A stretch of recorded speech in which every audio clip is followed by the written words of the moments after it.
күні шашылады иман нұры, жиылатын құлшылыққа жамағатын жолына қосын.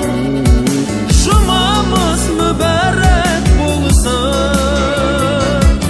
Бүгін жұма мейрам күні шашылады иман нұры, жиылатын құлшылыққа жамағатын жолына қосын. Жұмамыз мүбәрәк болсын.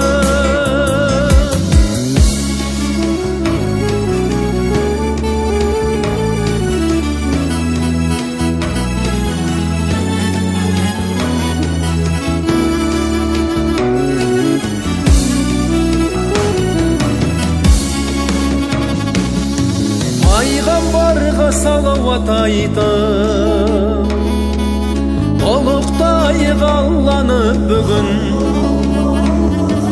Дүниелік рай